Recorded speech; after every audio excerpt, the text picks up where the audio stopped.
একটা বন্যার্ত ফ্যামিলিকে সহযোগিতা করতে আমরা 30টা ফ্যামিলিকে সহযোগিতা করছি।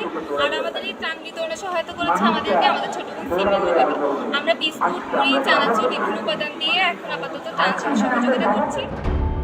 সোশ্যাল মিডিয়ায় নিউজ ফিডে প্রায়ই ভেসে আসে প্রয়াত মঞ্চ ও টেলিভিশন অভিনেতা আব্দুল কাদেরের নাতনি সিমরিন লুবাবার ভিডিও, যেখানে তাকে নানা সময় বিভিন্ন ধরনের মন্তব্য করতে দেখা যায়।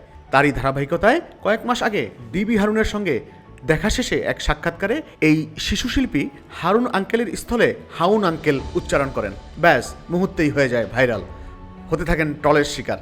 তাকে দেখলেই বলা শুরু করেন হাউন আঙ্কেল। এমনকি বৈষম্য বিরোধী ছাত্ররাও রাস্তায় ট্রাফিক নিয়ন্ত্রণের সময় ঘোষণা দেয়, যারা ট্রাফিক আইন মানে না তারাই প্রকৃত হাউন আঙ্কেল। তবে এসব ভুলে দেশের চলমান বন্যা পরিস্থিতি মোকাবিলায় সবাইকে এগিয়ে আসার আহ্বান জানিয়েছেন লুবাবা।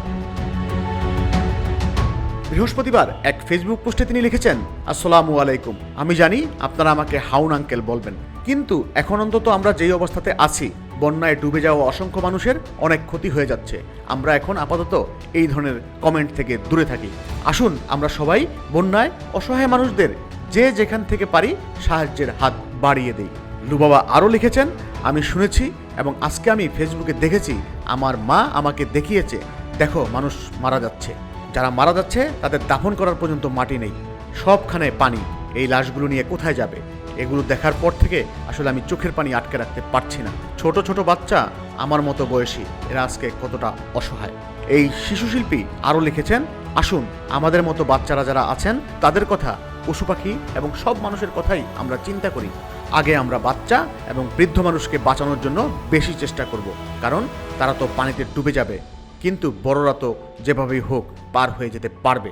সবশেষে লুবাবা লিখেছেন, আসুন আমরা সবাই মিলে বন্যায় ডুবে যাওয়া মানুষের পাশে দাঁড়াই, আমরা সবাই দোয়া করি আল্লাহর কাছে।